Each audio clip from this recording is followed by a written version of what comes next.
ನಡಿ ಈಗ ಶುರು ಮಾಡೋಣ. ಕೇಸರಿಯಿಂದ ಮನೋಲ್ಲಾಸ ಮನಸ್ಸು ಮತ್ತೇರಿ ಕುಣಿದಾಡಿದೆ ನೋಡು, ಮನಸ್ಸು ಮತ್ತೇರಿ ಕುಣಿದಾಡಿದೆ ನೋಡು. ಕ್ಷಣ ಕ್ಷಣವೂ ಆಚರಿಸಿ ಕೇಸರಿ ಹಬ್ಬ.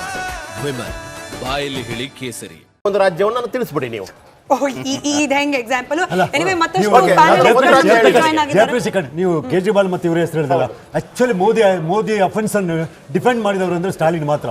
ಅವ್ರು ಬೈತಾ ಹೋದ್ರು ಮೋದಿಗೆ. ಅವರಲ್ಲಿ ಏನು ಗೊತ್ತಾ, ಮೋದಿಗೆ ಎಷ್ಟು ಜಾಸ್ತಿ ಬೈತಾರೆ ಅಷ್ಟು ಜಾಸ್ತಿ ಸಿಗ್ತಂತೆ. ಅವ್ರನ್ನ ಸನಾತನ ಧರ್ಮವನ್ನು ಡಿಫೆಂಡ್ ಮಾಡಿ ಇಡೀ ದೇಶದಲ್ಲಿ ಮೋದಿಯನ್ನು ಸ್ಟಾಲಿನ್ ಸ್ಟಾಲಿನ್ ಹೇಳೋದಕ್ಕೂ ಅರವಿಂದ್ ಕೇಜ್ರಿವಾಲ್ ಹೇಳೋದಕ್ಕೂ ಅಥವಾ ಮಮತಾ ಬ್ಯಾನರ್ಜಿ ಹೇಳೋದಕ್ಕೂ ತುಂಬಾ ವ್ಯತ್ಯಾಸ ಇದೆ. ಯಾಕಂದ್ರೆ ಅರವಿಂದ್ ಕೇಜ್ರಿವಾಲ್ ಮತ್ತು ಮಮತಾ ಬ್ಯಾನರ್ಜಿ ಹೇಳಿದರೆ ಅಲ್ಲಿ ಬಿಸಿ ಎಣ್ಣೆಯಲ್ಲಿ ಬೇಯಬೇಕಾಗತ್ತೆ. DMKಗೆ ಅಲ್ಲಿಯ ಪ್ರಾಬ್ಲಮ್ ಇಲ್ಲ, ಯಾಕಂದ್ರೆ ಬಿಜೆಪಿಯ ಯಾವುದೇ ಒಂದು ಭಯ ಇಲ್ಲ. ಪಕ್ಷದ ವಕ್ತಾರರುಗಳು ಜಾಯಿನ್ ಆಗಿದ್ದಾರೆ. OTU ಶ್ರೀಪಾದ್ ಮತ್ತು 4 ಮಂದಿ ಪ್ಯಾನಲಿಸ್ಟ್ಗಳು. ಈಗ ನಮ್ಮ ಪ್ಯಾನಲ್ ಇನ್ನಷ್ಟು ಸ್ಟ್ರಾಂಗ್ ಆಗ್ತಾ ಇದೆ. ಒಂದು ಬಹಳ ಮುಖ್ಯವಾಗಿ ಅತಿ ಹೆಚ್ಚು ಗೆಸ್ಟ್ ಗಳನ್ನ ಹೊಂದಿರುವಂತಹ ಪ್ಯಾನಲ್ ನಮ್ದು. ಇಡೀ ಕರ್ನಾಟಕದಲ್ಲಿ ಅತಿ ಹೆಚ್ಚು ಪ್ಯಾನಲ್. ಈಗ ಮತ್ತಷ್ಟು ಅತಿಥಿಗಳು ನಮ್ಮನ್ನ ಜಾಯ್ನ್ ಆಗಿದ್ದಾರೆ. ಬಿಜೆಪಿಯ ವಕ್ತಾರ ಆಗಿರುವಂತಹ ವಿನಯ್ ಬಿದ್ರೆ ವೆಲ್ಕಮ್. ಹಾಗೇನೆ ಕಾಂಗ್ರೆಸ್ನ ವಕ್ತಾರ ಆಗಿರುವಂತಹ ಮಂಜುನಾಥ್ ಅದ್ದೆ ಅವರಿದ್ದಾರೆ, ಸ್ವಾಗತ. JDS ನ ವಕ್ತಾರ ಆಗಿರುವಂತಹ ನರಸಿಂಹಮೂರ್ತಿ ಅವರಿದ್ದಾರೆ, JDS ವಕ್ತಾರರು. ಹಾಗೇನೆ ಆಪ್ ವಕ್ತಾರ ಆಗಿರುವಂತಹ ಉಷಾ ಮೋಹನ್ ಅವರಿದ್ದಾರೆ. ಎಲ್ಲರನ್ನೂ ಕೂಡ ನಾನು ಸ್ವಾಗತಿಸ್ತಾ ಇದ್ದೀನಿ. ಈಗ ಶಾರ್ಟ್ ಆಗಿ ರಿಯಾಕ್ಷನ್ ತಗೊಂಡ್ಬಿಡ್ತೀನಿ. ವಿನಯ್ ಬಿದ್ರೆ, ಡಿಜಿಟ್ಸ್ ಅನ್ನ ಗಮನಿಸ್ತಾ ಇದ್ದೀರಿ, ಏನ್ ಹೇಳ್ತೀರಿ? ಖಂಡಿತವಾಗ್ಲೂ ನಾವು ಪ್ರಾರಂಭದ ದಿನದಿಂದಲೂ ಇಸ್ ಬಾರ್ 400 ಪಾರ್ ಅಂತಕ್ಕಂಥ ವಿಚಾರವನ್ನು BJP ಇಡೀ ದೇಶದಲ್ಲಿ ಹೇಳ್ತಾ ಇತ್ತು. ಖಂಡಿತವಾಗ್ಲೂ ಆ ರೀತಿಯ ಎಲ್ಲ ಲಕ್ಷಣಗಳು ಇವತ್ತು ಕಾಣ್ತಾ ಇದೆ. ಮತ್ತೊಮ್ಮೆ ಮೋದಿಯವರ ಮೇಲೆ, ಭಾರತೀಯ ಜನತಾ ಪಕ್ಷದ ಮೇಲೆ, NDA ಅಲಯನ್ಸ್ನ ಮೇಲೆ ವಿಶ್ವಾಸ ಇಟ್ಟು ಇಷ್ಟು ದೊಡ್ಡ ಭರ್ಜರಿ ಜಯದೆಡೆಗೆ ನಮ್ಮನ್ನು ಕೊಂಡೋಗ್ತಿರ್ತಕ್ಕಂಥ ದೇಶದ ಜನತೆಗೆ ಮೊದಲನೇದಾಗಿ ಧನ್ಯವಾದಗಳನ್ನ ಅರ್ಪಿಸ್ತಾ ಬರ್ತೀನಿ. ಒಂದು ಬ್ರೇಕಿಂಗ್ ನ್ಯೂಸ್ ಬರ್ತಾ ಇದೆ, ತಾವು ದೃಶ್ಯಗಳಲ್ಲಿ ಗಮನಿಸ್ತಾ ಇದ್ರಿ. ಬಿಫೋರ್ ಬ್ರೇಕಿಂಗ್ ಒಂದು ನಿಮಿಷ, ನಂಬರ್ ಹೇಳ್ಬೋದಾ? ಖಂಡಿತವಾಗ್ಲೂ ಈ ಬಾರಿ ನಮ್ಮ 400 ಸಂಖ್ಯೆಯನ್ನು ದಾಟುತ್ತೆ. ಕರ್ನಾಟಕದಲ್ಲಿ ಈಗಿರ್ತಕ್ಕಂಥ ವಾತಾವರಣವನ್ನು ನೋಡಿದ್ರೆ ನಾವು 25ರಿಂದ 26 ಸ್ಥಾನಗಳನ್ನು ಕೊಟ್ಟು ಖಂಡಿತವಾಗ್ಲೂ NDA ಅಲಯನ್ಸ್ ಗೆಲ್ತೀವಿ. ಈಗಾಗಲೇ 400 ಅಂದ್ರೆ 400 ಪಾರ್ ಅನ್ನುವಂತಹ ವಿಶ್ವಾಸವನ್ನ ಬಿಜೆಪಿಯ ವಕ್ತಾರರು ವ್ಯಕ್ತಪಡಿಸ್ತಾ ಇದ್ದಾರೆ. ಅದು ಹಾಗೆ ಆಗುತ್ತೆ ಅನ್ನುವಂತಹ ವಿಶ್ವಾಸದ ಮಾತುಗಳನ್ನ ಬಿಜೆಪಿಯ ವಕ್ತಾರ ಹೇಳ್ತಾ ಇದ್ದಾರೆ. ಮತ್ತಷ್ಟು ಅಪ್ಡೇಟ್ಸ್ ಬೇರೆ ಬೇರೆ ಕ್ಷೇತ್ರದ ಲೀಡ್ ಟ್ರೆಂಡಿಂಗ್ ಗಳನ್ನ ಗಮನಿಸ್ತಾ ಇದ್ದೀರಿ. ಕೋಲಾರದಲ್ಲಿ JDS 18,554 ಮತಗಳಿಂದ ಮುನ್ನಡೆಯಲಿದ್ದಾರೆ. ಇನ್ನು ಮಂಡ್ಯದಲ್ಲಿ ಕುಮಾರಸ್ವಾಮಿ ಅವರು ಲೀಡ್ ಅನ್ನ ಕಂಟಿನ್ಯೂ ಮಾಡಿದ್ದಾರೆ. ಹೌದು, 10 ಡಬಲ್ ಡಿಜಿಟ್. DK ಶಿವಕುಮಾರ್ ಅವರು ಹೇಳ್ತಾ ಇದ್ರು ಕರ್ನಾಟಕದಲ್ಲಿ ಡಬಲ್ ಡಿಜಿಟ್ ಕ್ರಾಸ್. ಸದ್ಯಕ್ಕೆ ಲಭ್ಯವಾಗ್ತಿರುವ ಟ್ರೆಂಡ್ ಪ್ರಕಾರ 10 ಈಗ 9 ಆಯ್ತು. ಬಿಜೆಪಿ 18 ಕ್ಷೇತ್ರಗಳಲ್ಲಿ ಬಿಜೆಪಿ ಅಭ್ಯರ್ಥಿಗಳು ಮುನ್ನಡೆಯನ್ನ ಕಾಯ್ದುಕೊಂಡಿದ್ದಾರೆ. ಹಾಗೆ 311 NDA, ಇಂಡಿ ಮೈತ್ರಿಕೂಟ 147 ಸದ್ಯದ ಟ್ರೆಂಡ್ ಇದು. ಕೋಟಾ ಶ್ರೀನಿವಾಸ್ ಪೂಜಾರಿ ಅವರು ಕೂಡ ಸದ್ಯಕ್ಕೆ ಮುನ್ನಡೆಯಲಿದ್ದಾರೆ. ಶ್ರೀಪಾದ್, OTU. ಕಾಂಗ್ರೆಸ್ನ ವಕ್ತಾರರು 400 ದಾಟ್ತೀವಿ, ಅದರಲ್ಲಿ ಯಾವುದೇ ರೀತಿಯ ಸಂಶಯ ಬೇಡ, ಕಾಂಗ್ರೆಸ್ ದಿಕ್ಕಿಲ್ದು ಹೋಗುತ್ತೆ ದೇಶದಲ್ಲಿ ಅಂತ ಏನ್ ಹೇಳ್ತೀರಿ? ಇದು ಆರಂಭಿಕ ಅಂತ ನೋಡ್ತಿದ್ದೀರಿ. 12-12.5 ಲಕ್ಷ 13 ಲಕ್ಷದವರೆಗೂ ಮತ ಚಲಾವಣೆ ಆಗಿದೆ. ಆ ಮತಗಳಲ್ಲಿ ಈಗ ಆಗಿರುವಂಥದ್ದು ಒಂದು 10% ಕೂಡ ಎಣಿಕೆ ಆಗಿಲ್ಲ. ರಿಸಲ್ಟ್ ಕೊನೆಯ ಆಟ ಎಲ್ಲಿ ಎಂಡ್ ಆಗುತ್ತೆ ಅಲ್ಲಿ ರಿಸಲ್ಟ್ ಕ್ರಿಯೇಟ್ ಆಗುತ್ತೆ. ಆಗ ನೋಡಿರುವಂತೆ ಇವ್ರು 420 ಎಲ್ಲಿಗೆ 400 ಪಾರ್ ಎಲ್ಲಿಗೆ ಬರುತ್ತೆ ಅಂತೇಳಿ ಆಗ ಗೊತ್ತಾಗುತ್ತೆ ಭಾರತ ದೇಶದ ಈ ಸೆಕ್ಯುಲರ್ ಮೈಂಡ್ ಹೆಂಗ್ ವರ್ತಿಸಿದೆ ಅನ್ನೋದನ್ನ. ಮಾತಾಡಿಸ್ತೀನಿ. ಉಷಾ ಮೋಹನ್ ಅವ್ರನ್ನು ಕೂಡ ಮಾತಾಡಿಸಬೇಕಾಗಿದೆ. ಒಂದು ಬ್ರೇಕಿಂಗ್ ಅಪ್ಡೇಟ್ ಬರ್ತಾ ಇದೆ. ಮಂಡ್ಯದಲ್ಲಿ ಕುಮಾರಸ್ವಾಮಿ ಅವರು ಮತ್ತೆ ಮುನ್ನಡೆಯನ್ನ ಕಾಯ್ದುಕೊಳ್ತಾ ಇದ್ದಾರೆ. ಆರಂಭದ ಹಂತದಿಂದ ಕುಮಾರಸ್ವಾಮಿ ಅವರು ಇಲ್ಲಿ ಯಾವ ಮಟ್ಟಿಗೆ ಲೀಡಲ್ಲಿದ್ದಾರೆ ಅನ್ನೋದನ್ನ ತಾವು ಗಮನಿಸ್ತಾ ಇದ್ದೀರಿ. ಈಗ ಮತ್ತೆ ಹಂತದಲ್ಲಿ ಕುಮಾರಸ್ವಾಮಿ ಅವರಿಗೆ ಲೀಡ್. ಕಾಂಗ್ರೆಸ್ನ ಅಭ್ಯರ್ಥಿಯಾಗಿರುವಂತಹ ಸ್ಟಾರ್ ಚಂದ್ರು ಇಲ್ಲಿ ಹಿನ್ನಡೆಯನ್ನ ಅನುಭವಿಸ್ತಾ ಇದ್ದಾರೆ. ಗೆಲುವಿನ ವಿಶ್ವಾಸದಲ್ಲಿ ಕುಮಾರಸ್ವಾಮಿ ಅವರು 12 ಗಂಟೆ ನಂತರ ಮಾತಾಡ್ತೀನಿ ಅನ್ನೋಂತಹ ಮಾತನ್ನ ಹೇಳ್ತಾ ಇದ್ರು. ಈಗ ಹೇಳ್ಬೇಡಿ 3-3 ಹೆಂಗೆ ಅಂತ ಏನ್ ಲೆಕ್ಕಾಚಾರ ನಡೀತಿದೆ ಅಂತ.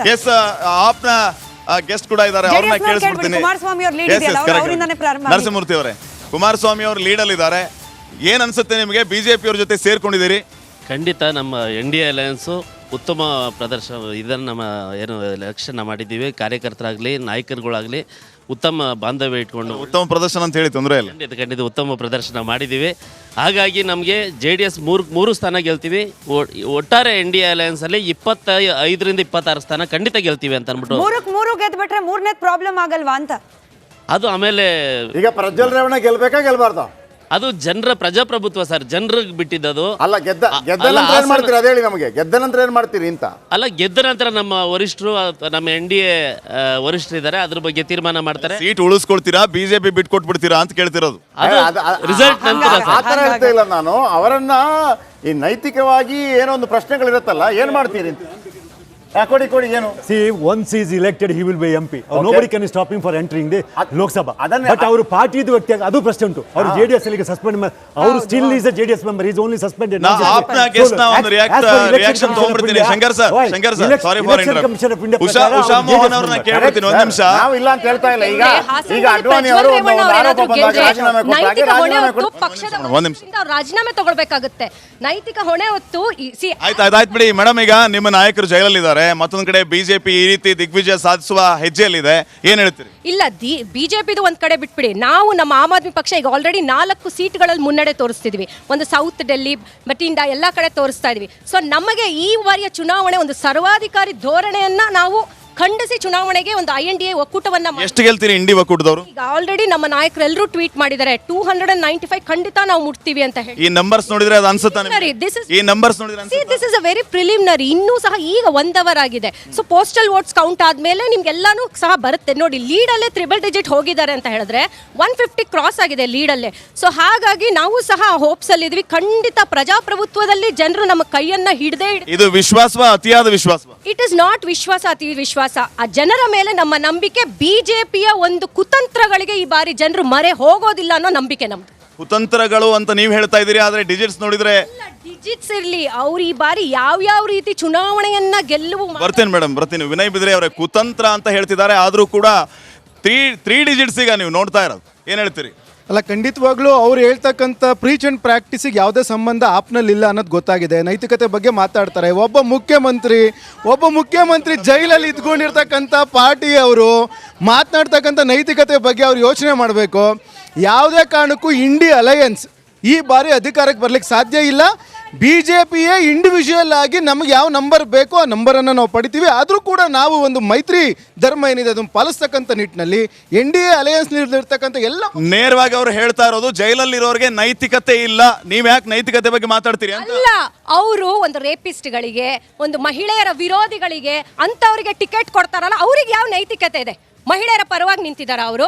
ಬ್ರಿಜ್ ಭೂಷಣ್ ಅವರ ಮಗನಿಗೆ ಟಿಕೆಟ್ ಕೊಡ್ತಾರೆ, ಅವರ ಕಾರಲ್ಲೇ ಕೊಲೆಗಳಾಗುತ್ತೆ. ನೀವು ಮಣಿಪುರಲ್ಲಾಗಿರುವಂತ ನಮ್ಮ ನಾಯಕರು ಇವತ್ತು ಭ್ರಷ್ಟಾಚಾರ ಮಾಡಿದ್ದಾರೆ ಅನ್ನೋದಕ್ಕೆ ನೀವು ಆರೋಪವಿದ್ದರೆ ನೀವು ತೋರಿಸಿ. ವಿನಯ್ ಬಿದ್ರೆ ನಿಮಗೆ ಮೈಕೆ ಬೇಕಾಗಿಲ್ಲ ಅನ್ಸುತ್ತೆ, ಮಾತಾಡಿ. ನಿಮ್ಮ CM ನ ಮನೆಯಲ್ಲಿ ಏನಾಗಿದೆ ಅನ್ನೋದೊಂದು ಸ್ವಲ್ಪ ನೋಡಿ.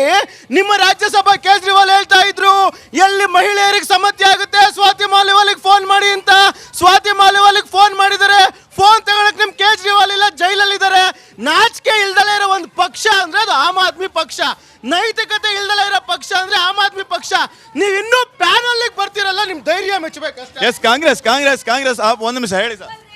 ನೋಡಿ, ಒಂದ್ ನಿಮಿಷ ಮೇಡಮ್, ಒಂದ್ ನಿಮಿಷ ಬರ್ತೀನಿ ಮಾತ್ರ. ಇಲ್ಲಿ ಗಮನಿಸಬೇಕಾಗಿರೋ ಒಂದು ವಿಚಾರ ಏನಂದರೆ, BJPಯವರು ಕಿರ್ಚಾಟ ಮಾಡೋದ್ರಲ್ಲಿ ಫೇಮಸ್ಸು. ಅವರು ವಿಚಾರ ಹೇಳೋದಕ್ಕಿಂತ ಕಿರ್ಚಾಟದಲ್ಲಿ ಅತ್ಯಂತ ಪ್ರಸಿದ್ಧರಾಗಿದ್ದಾರೆ.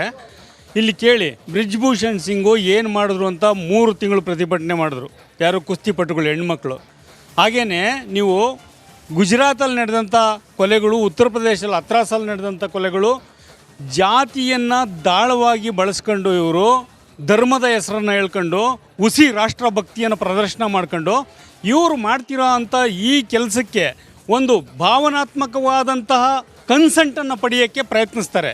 ಅದು ದೊಡ್ಡ ದ್ರೋಹ. ಇಂಡಿಯಾ ದೇಶ ಬಹುಸಂಖ್ಯೆಯ, ಬಹುಸಂಸ್ಕೃತಿಯ, ಬಹುನೆಲೆಯ, ಬಹುಭಾಷೆಯ ದೇಶ. ಇಂಥ ದೇಶದ ಸ್ಟ್ರಕ್ಚರನ್ನೇ ಅರ್ಥ ಮಾಡ್ಕೊಂಡಿಲ್ಲ. ಸ್ಟ್ರಕ್ಚರ್ ಬಗ್ಗೆ ಮಾತಾಡಿದ ತಕ್ಷಣ ರಾಮ ಅಂತಾರೆ. ರಾಮ ಅಂದ ತಕ್ಷಣ ಎಲ್ಲ ಜಾತಿಯವರು ಬಾಯಿ ಮುಚ್ಕೊಳ್ತಾರೆ. ಆದ್ರೆ ರಾಮನ ಹೆಸರು ಹೇಳಿ ಶೋಷಣೆ ಮಾಡೋಕ್ಕೆ ಇವರು ದೇವರ ದಳ್ಳಾಳಿಗಳ ಥರ. ಈಗ ಬಿಜೆಪಿ ವಿರೋಧಿಗಳು ಹೇಳ್ತಾ ಇರುವಂಥದ್ದು ಸರ್ವಾಧಿಕಾರ, ಇದರ ಜೊತೆಗೆ ಶಂಕರ್ ಶೆಟ್ಟಿ ಅವರೇ, ಕೆಳಗಡೆ ನಂಬರ್ಸ್ ನೋಡಿ. ಇಂಡಿ ಮೈತ್ರಿಕೂಟ 155 ಈಸಿ ನಂಬರ್ ಅಲ್ಲ, ಅಂದ್ರೆ ಟ್ರೆಂಡ್ ಇರ್ಬೋದು. ಈಗ 155 is a good performance for the ಹೌದು. India. Suppose ಈ ಟ್ರೆಂಡ್ ಕಂಟಿನ್ಯೂ ಇದೆ, ಮೋರ್ ದನ್ ಎಕ್ಸಿಟ್ ಪೋಲ್ ಅನ್ನು they beated I think. Exit poll ಇದು ಕರೆಕ್ಟ್ ಅಲ್ಲ ಅಂತ ತೋರಿಸ್ತಾ ಇದ್ದಾರೆ. 156